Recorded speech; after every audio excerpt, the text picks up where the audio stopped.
حبل ممدود من السماء الى الارض، فرمایا آسمان سے زمین کی طرف اللہ کی لٹکتی ہوئی رسی ہے۔ جب یہ تصور ہو کہ یہ وہ لٹکتی ہوئی رسی ہے جس کا دوسرا سرا میرے رب کے دستے قدرت میں، تو پھر کیا نور اترتا ہے، وہ کیفیت انسان کے اوپر جو طاری ہو جاتی ہے، تو پھر تیقن کی بجلیاں برستی ہیں، اتنا اجالا ہوتا ہے کہ اندھیرے کا تصور بھی محال ہو جاتا ہے۔ پھر قرآن کے حرفوں سے، لفظوں سے، نقطوں سے اور آراب سے نور پھوٹتا ہے، اور قرآن بس کھول کے بیٹھ جائیں تو من میں اجالے ہونا شروع ہو جاتے ہیں۔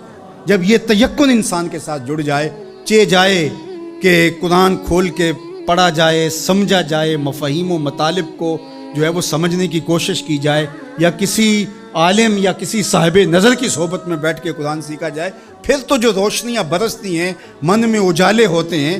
یہ تیقن کہ یہ وہ حبل اللہ المتین، یہ اللہ کی وہ لٹکتی ہوئی رسی ہے جس کا ایک سرا رب کے ہاتھ میں ہے اور دوسرا ہمارے ہاتھ میں ہے، تو پھر قرآن کے حرفوں سے بھی نور پھوٹتا دکھائی دیتا ہے۔ کیا روشنیاں من میں اترتی اور کیا اجالے من میں پھوٹتے ہیں۔ تو فرمایا وَمَنِ ابْتَغَى الْهُدَى فِي غَيْرِهِ أَضَلَّهُ اللَّهُ وَهُوَ حَبْلُ اللَّهِ الْمَتِينُ، وہ اللہ کی لٹکتی ہوئی رسی ہے۔ وَهُوَ الذِّكْرُ الْحَكِيمُ، اللہ اکبر، یہ حکمت والا ذکر ہے۔ اس سے ضیائیں بھی پھوٹتی ہیں، روشنیاں بھی پھوٹتی ہیں، اور حکمت کے اجالے بھی نکلتے ہیں اس کتاب میں۔ حرف حرف نور بانٹتا ہے، لفظ لفظ اجالے بانٹتا ہے۔ قرآن کے لفظ نہیں ہے بلکہ کتاروں کے اندر چراغ رکھے ہوئے ہیں۔ اللہ اکبر، اس کی روشنی کے اندر زندگی کی راہیں اجالی جاتی ہیں، اور پھر زندگی کا اسلوب نصیب ہوتا ہے۔ وَهُوَ الصِّرَاطُ الْمُسْتَقِيمُ، اور یہ بالکل سیدھی راہ ہے۔ سیدھی راہ قرآن بتاتا ہے۔ قرآن کی رہنمائی حاصل کرنے والے کبھی بھی گمراہ نہیں ہوتے، ان کی راہیں کبھی گم نہیں ہوا کرتی۔ پھر ارشاد فرمایا هُوَ الَّذِي لَا تَزِيغُ بِهِ الْأَهْوَاءُ، اللہ اکبر، یہ ایسی کتاب ہے جو خواہشات کو بے قابو نہیں ہونے دیتی۔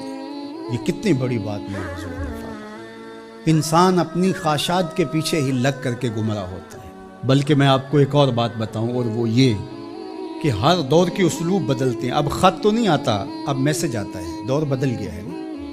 اب اونٹوں کے اوپر تلواروں سے لڑائی تو نہیں، اب تو بٹن دبانا ہے اور میزائل فائر کرنا ہے۔ تو مختلف ادوار کے اسلوب بدل گئے ہیں۔ تو جس طرح چیزیں بدلی ہیں، خط کی جگہ میسج آ گیا، اور جو ہے تیر و تفنگ کی جگہ یہ میزائل سسٹم آ گیا، اسی طرح اب بت لوہے کے، پتھر کے اور لکڑی کے، یہ پیتل کانسی کے بت نہیں رہے، اب خواہشات کے بت رہے، اب اناؤں کے بت بن گئے، آرزوؤں کے بت۔ اللہ نے فرمایا کہ وہ شخص جس نے اپنی خواہشات کو اپنا معبود بنا لیا۔ اب یہ امت لکڑی، کانسی اور مٹی کے بت تو نہیں پوجے گی، یہ خواہشات کے بت ہیں، انا کے بت ہیں، جو امت کو پارا پارا کر دیں گے، جو امت کو تقسیم کر دیں گے۔ میں بڑا ہوں، ہم چما دیگرے نیست، یہ بت ہیں، یہ پرستش ہے۔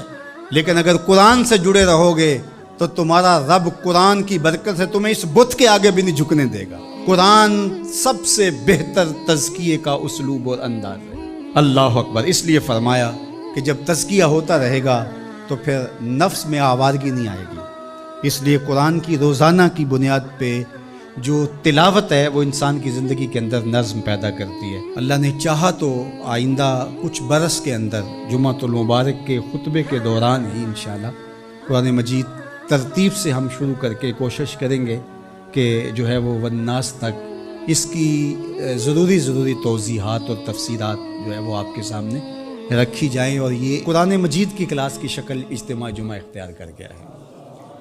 اور کچھ ایسے لوگ بھی ہیں جن کی فیملیز بھی ساتھ آتی ہیں، اور اوپر خواتین بھی اس طرح موجود ہوتی ہیں، تو میرے ذہن میں آتا ہے کہ جو مکمل فیملیز آئیں گی، بچے بھی آئیں گے، بیٹے بیٹیاں بھی آئیں گی، مرد بھی آئیں گے، تو ان کو ہم المصطفیٰ قرآن فیملی کا نام دیں گے انشاءاللہ۔ آپ رجسٹریشن بھی کروا لیں اس کی، اور الگ بھی ان کے لیے جو ہے وہ سیشن رکھیں گے قرآن مجید کے حوالے سے۔ جتنے سالوں میں بھی تکمیل ہوتی ہے اپنی حاضری کو یقینی رکھیں، اور مجھے امید ہے کہ اس کی برکتیں زندگی میں اتریں گی اور نور پیدا ہوگا۔